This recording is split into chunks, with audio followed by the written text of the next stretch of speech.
The dust of the frontier market hung thick in the air, clinging to skin, clothes, and conscience alike, as if the land itself was ashamed of what men had turned it into.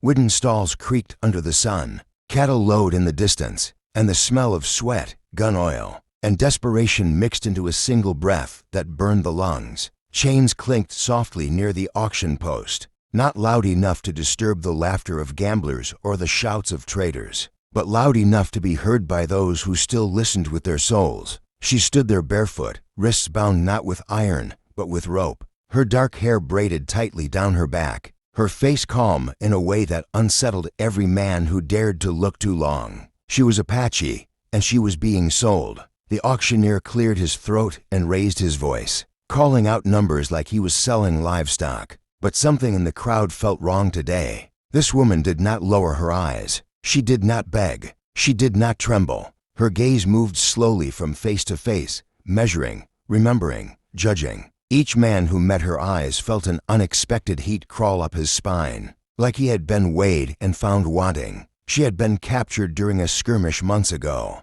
her people scattered by bullets and betrayal. But captivity had not bent her spirit. If anything, it had sharpened it. When the bidding slowed, when greed gave way to hesitation, she finally spoke. Her voice was steady, clear, and carried across the marketplace like a blade slicing through noise. "Buy me, Cowboy," she said, turning her eyes toward a lone man leaning against a post at the edge of the crowd. "I will make sure you are satisfied." The crowd fell silent, not because of what she said, but because of how she said it. There was no submission in her tone. There was a promise, but not the kind men expected. The cowboy straightened slowly. He had not planned to bid on anything that day, least of all a human soul. His name was Elias Crow, a man worn down by years of riding fence lines, burying friends, and carrying regrets heavier than his saddle. He had seen injustice before, even participated in it by silence. But something in her voice struck a nerve he thought long dead. Satisfaction,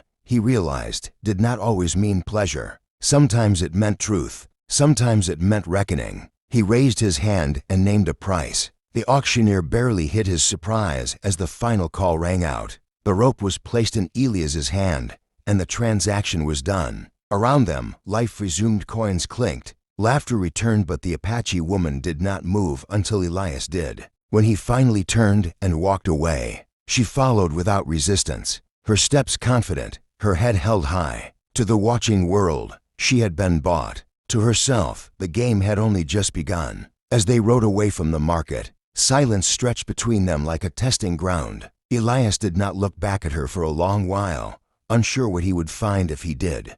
Finally, he spoke. "You didn't have to say that," he said quietly. She smiled, not kindly, not cruelly, but knowingly. "Men only hear what they want," she replied. "I gave them what they expected. You gave me what I needed." That night by the fire, as coyotes howled in the distance, she told him her name, Nayeli. She told him nothing else. Elias did not press. He sensed that her story was not one to be demanded, but earned. And as the flames flickered, casting shadows that danced like restless spirits, he began to understand that buying her had not made him her master. It had made him part of her plan.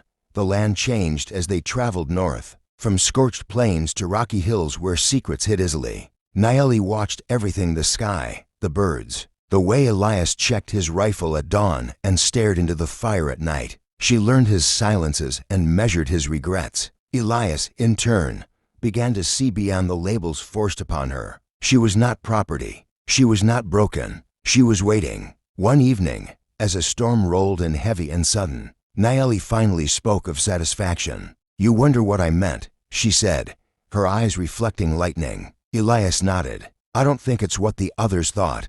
She almost laughed. "Satisfaction," she said, "is balance. It is wrongs answered. It is a man choosing what kind of story he will be remembered in." She revealed the truth then, that the men who sold her were not just traitors, but murderers who had lured her people into false peace talks, that she had allowed herself to be taken to learn their roots, their names, their allies. Elias felt the weight of choice settle on him like a storm about to break. He could walk away. He could deliver her to freedom and pretend he never knew, or he could help her finish what had begun. He chose. Together, they returned not as buyer and bought, but as allies. When the reckoning came, it was swift and final, carried out not with cruelty, but with justice as harsh as the land itself. The traitors fell, exposed and undone by their own greed. Nayeli stood over the ruins of what had stolen her freedom, not smiling, not crying, only breathing easier. When it was over, she turned to Elias.